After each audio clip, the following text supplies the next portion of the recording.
技术不够，工具来凑。这6个巨好用的平价化妆工具，新手小白看完这期告别手残。卧蚕笔，每次我化妆的时候就一定会用到的，这是万能笔，用它来画卧蚕啊，或者是眼睑下至啊，都可以，非常的实用。而且它要比一般的那些唇线笔要浅一些，所以拿它来画 overlip 效果就很好。后续你再涂上唇釉什么的，它也会过渡的很自然。双头遮瑕刷，一边是刷子，一边是海绵的这种。这个刷子就是又薄又扁又小，蘸一点点的遮瑕，刷的很轻薄，再用海绵头来戳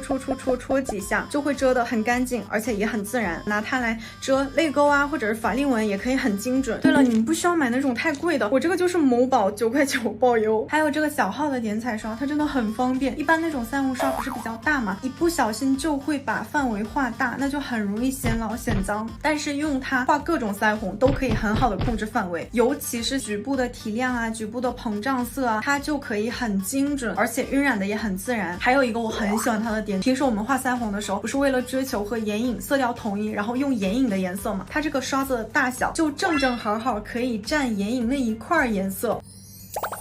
唇部晕染刷，平时我们涂口红的时候不去晕染边界的话，看起来生硬死板，就可以用这种唇部晕染刷来模糊一下边界，边缘模糊的雾感唇真的就是薄扁唇人的救星。烫睫毛器，就像我们下睫毛倒睫短的不会夹的，真的你们不要为难自己了，建议你们入这个烫睫毛器，涂睫毛膏之前烫一次，涂完等它干的差不多了，你再去烫一次，真的就是无脑操作，很简单。烫完之后，你的整个下睫毛就会像这样全部都趴下来，又自然而且又有大眼效果。最后就是我脑袋上这个定位夹，开始化妆的时候把它戴上，画完拿下来之后，整个发根就会像这样蓬起来，不管你怎么弄，它都会一直保持蓬的状态，不会塌。哎，就是妆也化完了，头包脸也有了。